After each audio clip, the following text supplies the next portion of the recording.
Welcome back my YouTube channel study centre.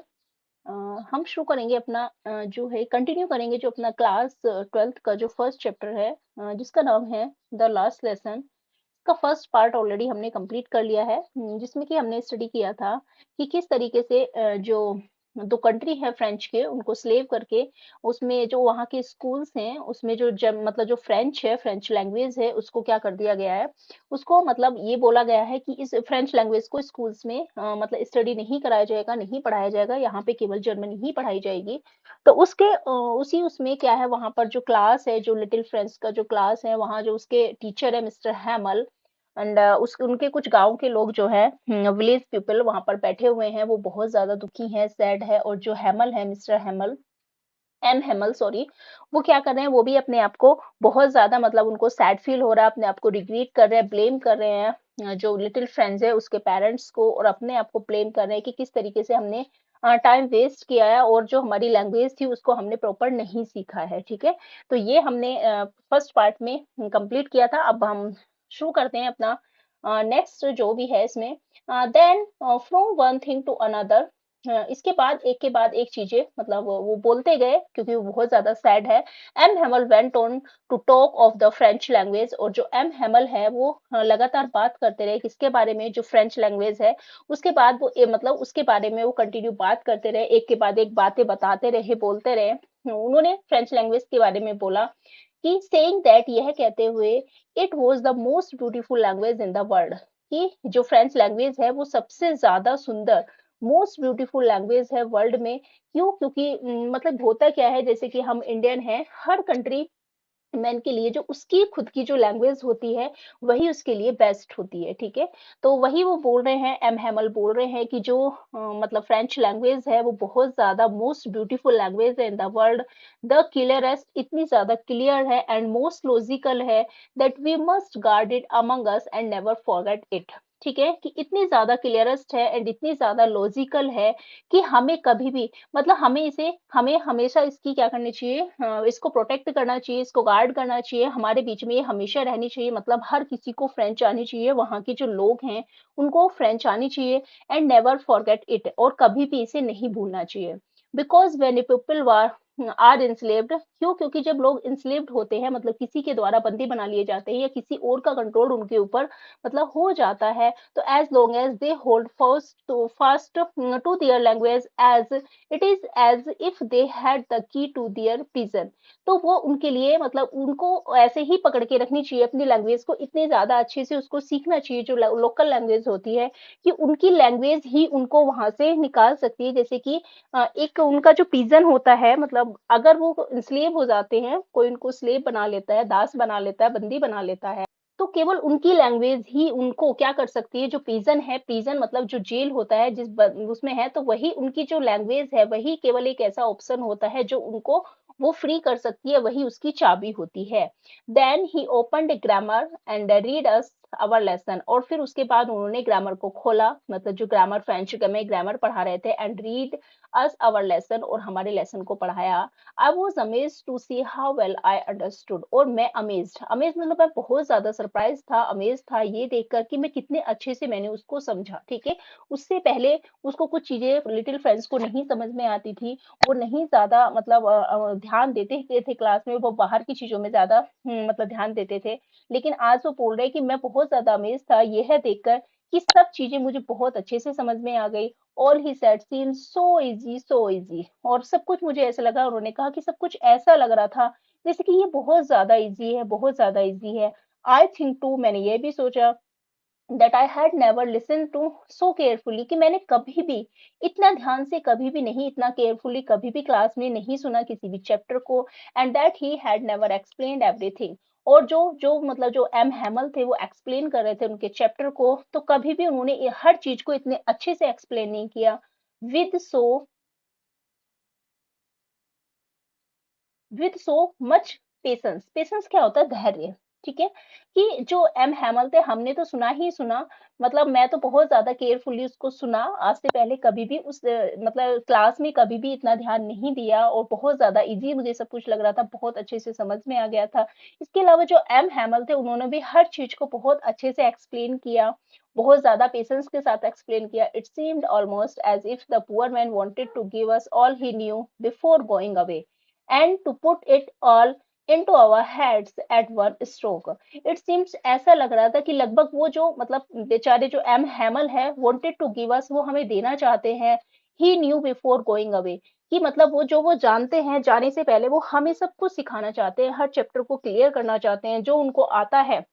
वो सब कुछ हमें देना चाहते हैं, वो सिखाना चाहते हैं। And to put it all into our heads at one stroke. और ऐसा लग रहा था कि एट वन स्ट्रोक का मतलब होता है कि सब कुछ एक ही बार में, और ऐसा लग रहा था कि वो सब कुछ एक ही बार में हमारे दिमाग में, हमारे माइंड में, हमारे हेड में सारी चीजें रखना चाहते हैं। रखने का मतलब है कि इस तरीके से वो समझा रहे थे हर चीज को, कि सब कुछ हमारा, हमारे मतलब जो है सब कुछ, जो भी स्टूडेंट्स है या हम है, वो सब कुछ बहुत अच्छे से समझ जाए और सब एक ही बार में हमें समझ में आ जाए। आफ्टर द ग्रामर, ग्रामर के बाद who had a lesson in writing, we had a lesson, हमने जो हमारा जो लेसन था वो राइटिंग का लेसन था।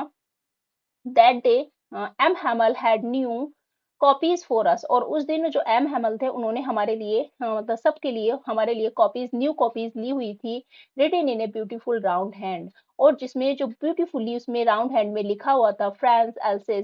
एल्सेस, इस तरीके से राउंड राउंड ये सारी चीजें लिखी हुई थी। They looked like little flag floating everywhere in the school room, और ऐसा फील हो रहा था, ऐसा दिखाई दे रहा था कि जो छोटे छोटे फ्लैग्स होते हैं किसके, फ्रांस के जो छोटे छोटे फ्लैग है वो फ्लोट कर रहे हैं एवरीवेयर, हर जगह, जो क्लासरूम में जो है वही फ्लैग क्या कर रहे हैं, मतलब फ्लोट कर रहे हैं, तैर रहे हैं, हवा में दिखाई दे रहे हैं। क्यों ऐसा क्यों फील हो रहा था? क्योंकि उन्होंने नई कॉपी, न्यू कॉपीज सबके लिए, सारे स्टूडेंट्स के लिए ली हुई थी, और उस पे क्या लिखा हुआ था, राउंड, मतलब ब्यूटीफुली राउंड लिखा हुआ था, फ्रेंस एल्सिस, इस तरीके से। तो और हर डेस्क पे वही कॉपी उन्होंने डिस्ट्रीब्यूट कर दी, दे दी। तो उनको लेने के बाद हर स्टूडेंट के पास जब वो थी, तो ऐसा फील हो रहा था कि जो लिटिल फ्लैग्स है वो फ्लोट कर रहे हैं क्लासरूम में। Hung from the road at the top of our desk, और ऐसा लग रहा था कि हंग, लटके हुए हैं, जो रोड होती है, रोड में टॉप पर हमारे डेस्क पर वो लटके हुए हैं, मतलब हैंग हो रखे हैं जो फ्लैग है। You ought to have seen how everyone set to work. You ought to, तुम्हें समझना चाहिए, तुम्हें देखना चाहिए, how everyone set to work, कि हर कोई क्या था, कि अपने ही काम में बिजी था। ठीक है, उस दिन कोई भी शोर नहीं हो रहा था, कोई भी परेशान नहीं होता, कोई भी डिस्टरबेंस नहीं थी, हर कोई, ये देखना चाहिए था कि हर कोई अपने काम में बिजी था। And how quite it was, और बहुत ज्यादा शांति थी, इतनी शांति थी जो मतलब यूजुअली नहीं होती थी। The only sound was the scratching of the pens over the paper, और जो साउंड आ रही थी, मतलब वहां पर कोई भी बात नहीं हो रही थी, कोई भी टॉक नहीं कर रहा था, कोई भी डिस्टरबेंस नहीं थी। जो साउंड थी, जो आवाज थी, वो केवल किसकी थी? स्क्रैच होने की। जब हम लिखते हैं ना पेपर पर, पेन से लिखते हैं, तो उसकी स्क्रैच की आवाज आती है। तो सब जो स्टूडेंट्स थे, सब जो बच्चे थे, वो लिखने में बिजी थे, क्योंकि उनका राइटिंग वाला जो मतलब टाइम था, चल रहा था रीडिंग के बाद। तो बस केवल जो पेपर पर लिखा जा रहा था पेन से, केवल उसकी स्क्रैचिंग की ही साउंड सुनाई दे रही थी। वन सीम्स बीटल्स फ्लू इन, वंस मतलब हुआ क्या कि कुछ बीटल्स, बीटल्स क्या होता है? भोरा होता है, एक लार्ज इंसेक्ट होता है भोरा जिसको बोलते हैं। फ्लू इन मतलब उड़कर वो अंदर आ गया, but nobody paid any attention to them, मतलब जो कुछ भोरे थे वो उड़कर अंदर आ गए। Paid any attention to them, लेकिन उनके ऊपर किसी ने भी ध्यान नहीं दिया। ठीक है, सब अपने अपने काम में क्या थे? बिजी थे। ठीक है, तो जो मतलब लार्ज इंसेक्ट्स अंदर क्लासरूम के अंदर आ गए थे, उस पर भी किसी ने ध्यान नहीं दिया, सब अपने काम में बिजी थे। Not even the little ones, littlest ones, not even जो लिटिलेस्ट वंस थे, पीजन के जो मतलब जो छोटे छोटे जो पीजन्स थे, हाँ, वो उनके ऊपर भी किसी ने ध्यान नहीं दिया। Who worked right on tracing their fish hook, और who worked right on tracing, tracing का मतलब है कि उनके जो क्ला, उनके जो क्लॉ थे, क्ला का मतलब होता है उनके जो पंजे थे, वो किसकी तरह वहां पर कंपेयर की गई है, कि उनके जो पंजों की कंपेयर की गई है, जैसे कि आपने देखा होगा कि जो फिश पकड़ने का जो रोड होती है, उसमें जो हुक लगा रहता है, तो उनके जो पंजे हैं वो उसकी तरह ही मतलब काम कर रहे थे, मतलब उसी की तरह, जिस तरीके से वो दिखाई दे रहे थे, as if that was French too. और मतलब उनके जो पंजे हैं वो इसी तरीके से वो लग रहे थे, जिस तरीके से फ्रेंच में क्या होता है कि जो फिश हुक्स होता है, उन्हीं के उसकी तरह ट्रेस हो रहे थे, मतलब उन्हीं के शेप के लग रहे थे। ऑन द रूप of pigeon could very low. और रूफ पर, छत पर जो पिजन थे, कूट कहते हैं उनके कूंजने की आवाज, यानी कि जब वो गुटरगू करते हैं तो वेरी लो, बहुत ज्यादा कम आवाज उनकी आ रही थी, लो में। And I thought to myself, और फिर मैंने अपने आप से सोचा, खुद ही सोच मतलब अपने आप में सोचा, will they make them sing a German even the pigeon, कि यहाँ पर हुआ है कि यहाँ पर जो है, जो फ्रेंच लैंग्वेज है उसको मना कर दिया गया है कि केवल जर्मन पढ़ाई जाएंगी, तो वो अपने आप से सोच रहे हैं कि क्या ये जो पिजन है, क्या इनको भी मतलब आपने देखा होगा कि रीजन टू रीजन होता क्या है कि जो जहाँ के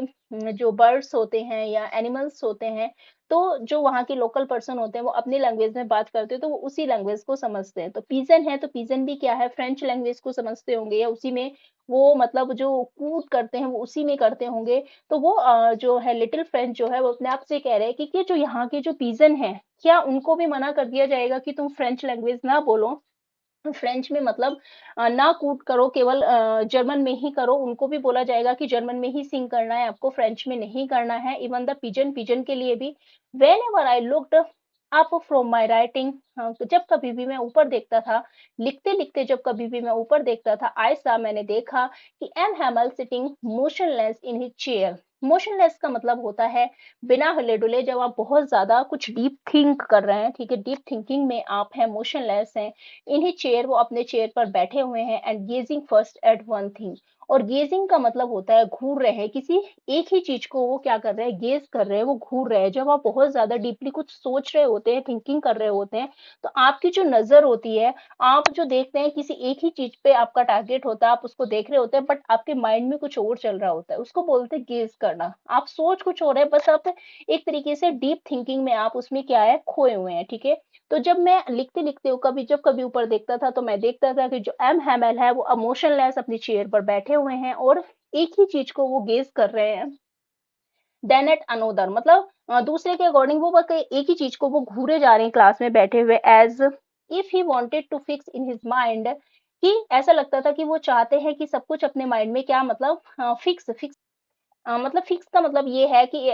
to fix in his mind, अपने उसमें मेमोरी वो बनाना चाहते हैं, टू कीप मतलब मेमोरी या इमेज कोई वो फिक्स कर रहे हैं, सब कुछ समेटना चाहते हैं, वो एक मेमोरी तैयार कर रहे हैं, एक इमेज अपने उनके माइंड में बनाना चाहते हैं। Just how everything look in that little school room, कि जो सब कुछ था क्लासरूम में इतने साल, क्योंकि उन्होंने 40 इयर्स अपनी जो मतलब उन्होंने बलिदान किया है, जो अपनी सेवा दी है, निस्वार्थ सेवा, ठीक है, तो वो सब कुछ था। तो क्लासरूम में जो भी उनसे चीजें थी, उनसे बहुत ज्यादा वो इमोशनली अटैच थे, तो ऐसा लग रहा था कि सब कुछ वो एक मेमोरी की तरह अपने माइंड में फिक्स कर रहे हैं, एक इमेज तैयार कर रहे हैं, ठीक है। जो भी उस छोटे से क्लासरूम में था, उसको वो एक एक करके बहुत ज्यादा गेज कर रहे थे, उसको घूर रहे थे एक के बाद एक चीज को, और फिर उसके बाद लग रहा था कि वो एक इमेज तैयार कर रहे हैं, अपनी सारी चीजों को अपने माइंड में एज ए मेमोरी वो फिक्स करना चाहते हैं। फैंसी, फैंसी का मतलब होता है अच्छी बात है, बहुत बढ़िया। 440 years he had been there in the same place, कि लगभग कितने साल, उन्होंने 40 साल अपनी सेवा दी है, ठीक है, इसी सेम प्लेस पर उन्होंने 40 साल जो है सर्विस की है, with his garden outside the window and his class in front of him. और चाहे वो क्लासरूम हो और उनके अपने गार्डन, जो बाहर में उन्होंने एक छोटा सा गार्डन बनाया हुआ था, उस गार्डन को, जो window and outside the window, window के बाहर जो छोटा सा गार्डन था, and his class in front of him, और उनके सामने उनकी क्लास, वही सेम प्लेस है जहां पर उन्होंने 40 इयर्स स्पेंड किए हैं। जस्ट लाइक दैट, केवल उसकी तरह, only the desk and benches had been worn smooth. केवल क्या बदला है, सब कुछ वही है, कुछ भी चेंजेस नहीं हुए, केवल छोटे छोटे चेंजेस हुए हैं। केवल जो डेस्क है और बेंचेस हैं वो थोड़े से क्या है, वर्न स्मूथ का मतलब है थोड़े बहुत खराब हुए हैं, ठीक है, थोड़े पुराने हो गए हैं, ठीक। And the walnut trees in the garden were taller, और जो वॉलनट ट्रीज हैं जो गार्डन में थे, वो थोड़े से क्या हो गए, टॉलर हो गए हैं। एंड द होप वाइन, और जो एक बेल है, होप वाइन क्या होती है, एक बेल होती है, क्रीपर होती है, that he had planted himself, जिसको उन्होंने खुद ही अपने आप से ही प्लांट किया था। ट्विंड, ट्विंड का मतलब होता है ट्विस्ट करते हुए, अबाउट द विंडो, विंडो के ऊपर, टू द रूफ, मतलब रूफ, रूफ में, रूफ के लिए जो विंडो से ऊपर से ट्विस्ट करते हुए वो रूफ तक पहुंच गई है। How it must have broken his heart to leave it all, और इस सब ने, ये जो सारी चीजें, ये जो पूरा एटमोस्फेयर है, ये जो सारी इमेज वो क्रिएट कर रहे हैं, सब चीजों को देख रहे हैं कि किस तरीके से सब कुछ वैसा ही है। 40 इयर्स जहां उन्होंने अपनी सर्विस दी, उसी जगह पर, उसी प्लेस पर उन्होंने अपने 40 इयर्स स्पेंड किए, सारी चीजें वही है, बस कुछ चीजें थोड़ी बहुत चेंज हुई है। और इन सारी चीजों ने उनके दिल को किस तरीके से, कि ये सब कुछ उनको छोड़ना पड़ रहा है, तो इस तरीके से उनका जो हार्ट है वो ब्रेक हो गया, मतलब उनका दिल वो बहुत ज्यादा सैड है, वो टूट गया है। इट ऑल, मतलब इन्हीं सबको क्या है कि छोड़ना पड़ेगा। पुअर मैन, बेचारे जो मैन है, पुअर मैन बोला गया है एम हैमल के लिए, to hear his sister moving about in the room above. और वो ऊपर में जो है अपनी सिस्टर के साथ रहते थे, एम हैमल जो है, तो वो जो उनकी जो सिस्टर है वो moving about in the room above, ऊपर के रूम में क्या कर रही है, मतलब उनके चलने की आवाज आ रही है ऊपर के रूम में, वो जो मूव कर रही हैं। पैकिंग दियर ट्रंक्स, ट्रंक्स का मतलब होता है लगेज, ठीक है। तो वो किस तरीके से, मतलब जो सामान पैक कर रही है, अपना लगेज पैक कर रही है, उनकी वो आवाज आ रही है, साउंड आ रही है, for they must leave the country next day. क्यों? क्योंकि नेक्स्ट डे, अगले दिन उन्हें अपनी इस कंट्री को क्या करना पड़ेगा, छोड़ना पड़ेगा, इसलिए बहुत ज्यादा वो सैड है। Okay, but he had the courage to hear every lesson to the very last. But he had to, मतलब उन्होंने बहुत ज्यादा, उनको हिम्मत करनी पड़ेगी, साहस दिखाना पड़ेगा ये सुनने के लिए कि every lesson for the very last, कि जो लास्ट का लेसन है, हर जो लेसन है वो क्या करना चाहते हैं, उसने उनको हर किसी से सुनने के लिए बहुत ज्यादा उन्होंने करेज किया गया, मतलब करेज दिखाया। आफ्टर द राइटिंग, लिखने के बाद, पहले उनका रीडिंग रिसाइट का चैप्टर था ग्रामर का, फिर उसके बाद राइटिंग का हुआ, और उसके बाद after the writing we had a lesson in history, हमने क्या देखा कि हमारा जो लेसन था वो किसका था, हिस्ट्री का था। And then the babies chanted their ba be B बो बू। और उसके बाद हमने सुना कि जो बेबीज हैं, जो छोटे छोटे स्टूडेंट्स हैं, चैंट का मतलब होता है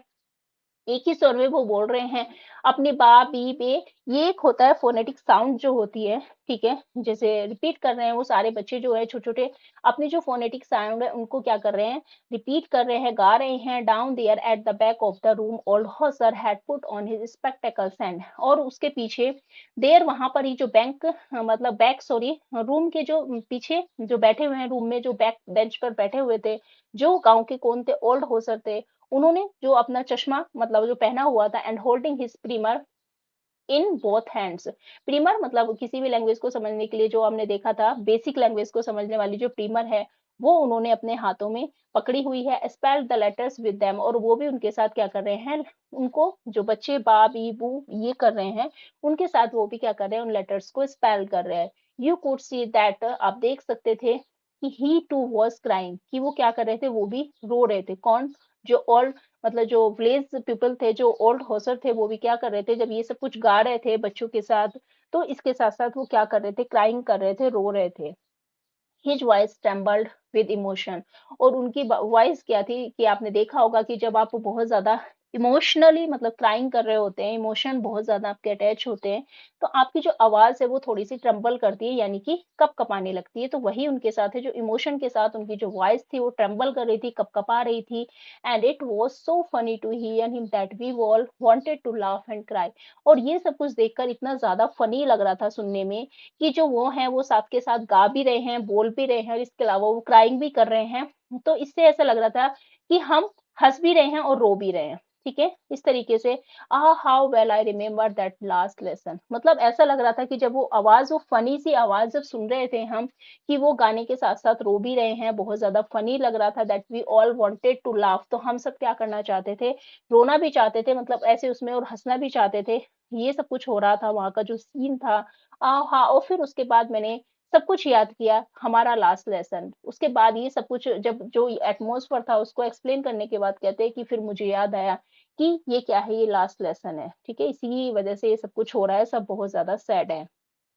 all at once the church clock struck 12, और उसी समय क्या हुआ कि जो चर्च में घंटी होती है, जो घंटा होता है, उसने स्ट्रक किया, मतलब वो बजी। इसका मतलब था कि कितने बज गए हैं, 12 बज गए हैं। देन द एंजुलस, एंजुलस का मतलब होता है, मतलब 12 बजने पर जो घंटा बजता है, तो एंजुलस का मतलब होता है prayer song in the church, ठीक है। वहां पर एक चर्च में जो है सॉन्ग, प्रेयर मतलब प्रेयर, एक सॉन्ग क्या किया जाता है, गाया जाता है। और ये होता है कि जो है स्टार्ट है, मतलब एक साइन होता है कि जो घंटी बजती है उसका एक साइन होता है कि वहां पर जो है प्रेयर सॉन्ग है वो स्टार्ट हो जाता है। At the same moment the trumpet of the Persian, और उसी समय सेम जब ये सब कुछ हो रहा था कि चर्च का जो घंटा था, चर्च क्लॉक में 12 बज गए थे और जो प्रेयर सॉन्ग है वो स्टार्ट हो गया था, उसी मोमेंट, उसी पल जो ट्रम्फट है, नगाड़ों की जो आवाज है ऑफ द पर्शियन के द्वारा, जब पर्शियन क्या कर रहे थे, वो अपनी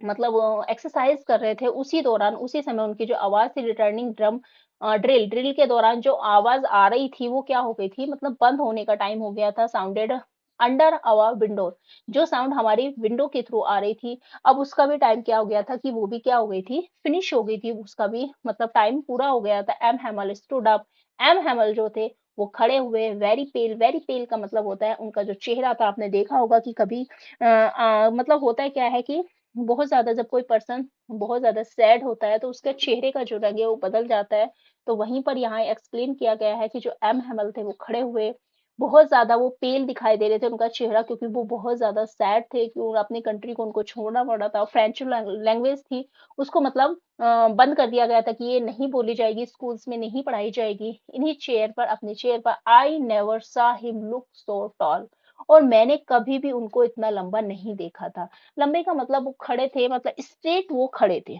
ठीक है, स्ट्रेट खड़े थे क्योंकि बहुत ज्यादा दुखी थे वो, स्ट्रेट अपने आप को ये शो करने की कोशिश कर रहे थे, एक तरीके से वो हिम्मत जुटा रहे थे, तो वो स्ट्रेट खड़े थे। माय फ्रेंड्स, मेरे माय फ्रेंड्स सैड ही उन्होंने कहा, आई बट समथिंग चोक्ड हिम,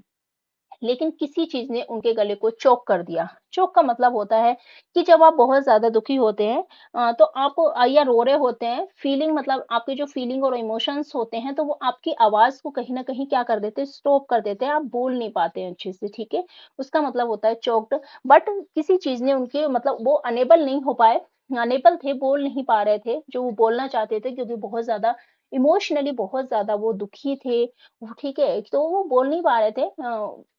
आई बस केवल इतना बोला, I he could not go on, और वो नहीं बोल सकी, ठीक है, वो नहीं बोल पाए। Then he turned to the blackboard, उसके बाद वो मुड़ गए कहाँ, ब्लैक बोर्ड की तरफ, क्योंकि वो स्पीक ही नहीं कर पाए, कुछ जो बोलना चाहते थे केवल इतना बोलकर रह गए, आई, इसके बाद वो बोल ही नहीं पाए। उसके बाद वो कहाँ मुड़ गए, कहाँ गए, वो ब्लैक बोर्ड के पास गए, टू के पीस ऑफ चाक, और चौक का एक टुकड़ा लिया, and bringing on with all his might, और ब्रिंगिंग मतलब अपनी पूरी हिम्मत जुटाकर, पूरी एक स्ट्रेंथ के साथ उन्होंने, ठीक है, होता है ना कि आप बहुत ज्यादा दुखी होते तो कुछ नहीं करने कर पाते हैं, तो वही उन्होंने अपनी पूरी हिम्मत के साथ, पूरी ताकत जुटाकर, he wrote as large as he could, और उन्होंने क्या लिखा, पूरी अपनी हिम्मत के साथ, ताकत के साथ, बड़े बड़े शब्दों में जितना वो लिख सकते थे उन्होंने लिखा, वीवे ला फ्रांस।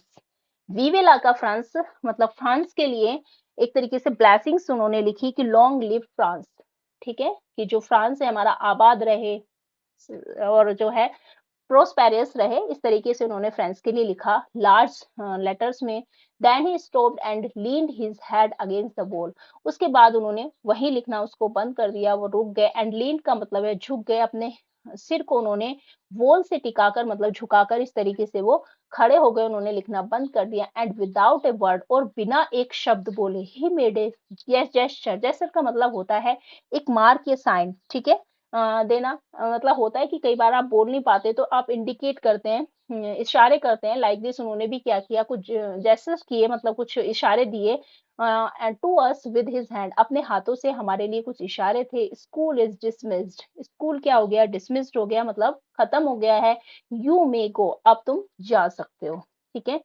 तो इस तरीके से जो ये हमारा चैप्टर था, हमने देखा कि जो एम हैमल है वो किस तरीके से दुखी है, बहुत ज्यादा दुखी है, यहाँ तक कि इतना ज्यादा दुखी है कि वो कुछ भी नहीं बोल पा रहे जो स्टूडेंट्स को वो बोलना चाहते हैं। और इसके अलावा क्योंकि नेक्स्ट डे उनको कंट्री को छोड़ना है, तो वो सारा जो एटमोसफेयर है वहाँ का, कि वो उन्होंने यहाँ पर एक्सप्लेन किया गया है। लिटिल फ्रेंड्स भी जो उनको लगता था आज तक, जो इग्नोर करते थे चीजों को, जो उनको अपनी स्टडी, अपनी बुक्स के बारे में, अपने चैप्टर्स के बारे में जो कुछ समझ में नहीं आता था, बहुत बहुत कुछ आजकल अच्छे से समझ में आ गया है, ठीक है।